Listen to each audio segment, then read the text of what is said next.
Mario. Gracias, Pilar. Bueno, lo primero que tengo que hacer es agradecer a la organización y especialmente a Ione Belarra por contar con una representación de Andalucía en esta mesa. Me parece que Andalucía, por derecho propio, tiene derecho a estar en el debate de la plurinacionalidad. Quisiera, antes de entrar al análisis de contexto y de dónde venimos, como ha planteado Pilar, hacer una breve puntualización sobre el nacionalismo andaluz. Hace unos días teníamos una jornada en Granada para hablar de andalucismo del siglo XXI y yo lancé una pregunta que intenté responder con una anécdota. La pregunta es: ¿existe el pueblo andaluz? Creo que es importante que lo diga aquí y que lo diga hoy. Y la anécdota es que hace unos años yo estaba en la cocina de mi suegra con mi Book Air y ella se asoma a la ventana y dice: vaya tarot que hace hoy. Yo me quedo mirando y digo: tarot. Me voy al Google, tarot, en días brumosos, humedad y niebla que viene del mar, que aún se usa en zonas costeras de Málaga, digo yo, y de Almería. Palabra de origen fenicio, del actual Líbano. El pueblo andaluz habla con sus acentos y en sus acentos habla todo el Mediterráneo. Habla la negritud y habla, como el flamenco en los cantes de ida y vuelta, habla América Latina. El pueblo andaluz tiene una cultura autorreconocida y reconocible. Es un pueblo evidentemente cultural. ¿Qué ocurre en la transición? Creo que para interpretar el presente hay que conocer el pasado. En la transición, ese pueblo andaluz se constituye como pueblo político y lo hace en la calle un 4 de diciembre de 1977.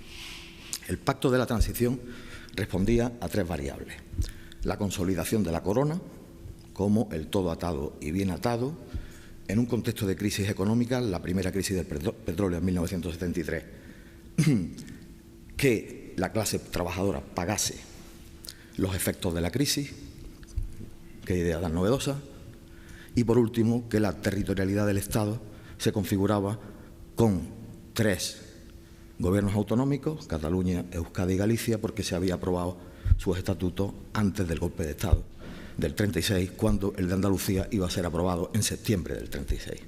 Eso, de esos 3 pactos de la transición, el pueblo que lo rompe es el único y es el pueblo andaluz. Lo rompe en la calle y fuerza el artículo 151, un artículo infame, lo fuerza en la Constitución española, que le damos la vuelta el 28 de febrero de 1980.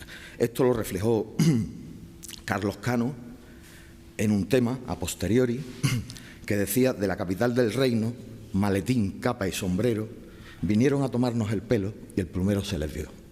Entró como un vendaval, bata de cola de peineta, la reina superstar.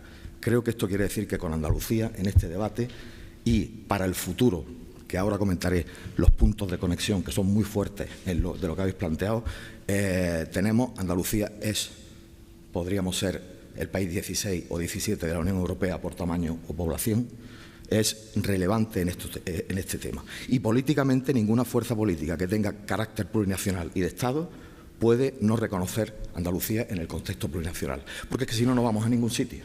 Es decir, no podemos entregarle a Andalucía a Moreno Bonilla o a la por ellos, como ha hecho el PSOE. Dicho esto,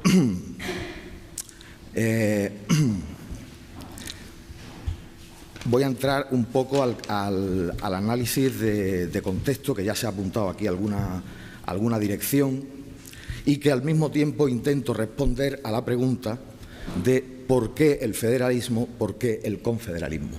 Me voy a situar, como ya habéis apuntado vosotros, y Pilar, en la crisis del capitalismo neoliberal.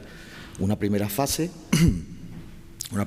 con la crisis del petróleo, que es una crisis ecosistémica, es un choque con los límites planetarios, que hace que huya de la economía real, la traslade la producción a los países, a China y al sudeste asiático, y deja a la clase trabajadora de los países occidentales, al pairo. En esa fase, ¿qué hace el capitalismo? Extraer las competencias importantes del Estado en materia de políticas económicas.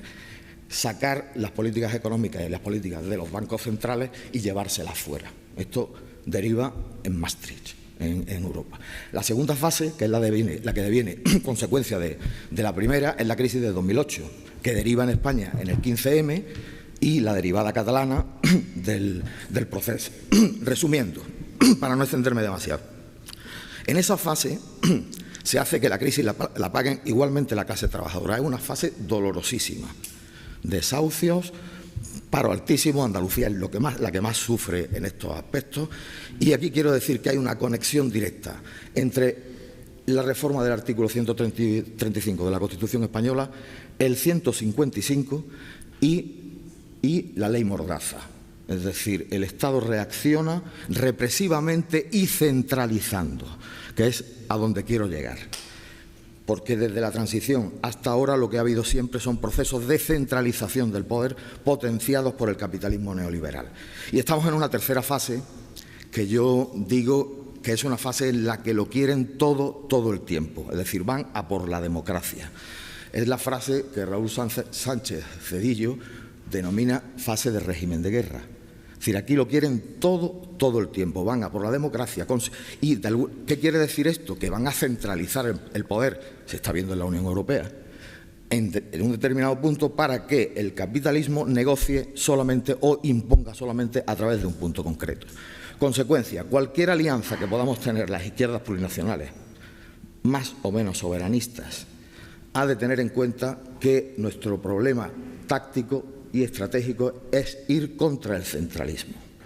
Consiguientemente, los avances que habrá que proponer, pactados, habrán de ser federales, confederales, por supuesto, respetando el derecho a decidir de los pueblos.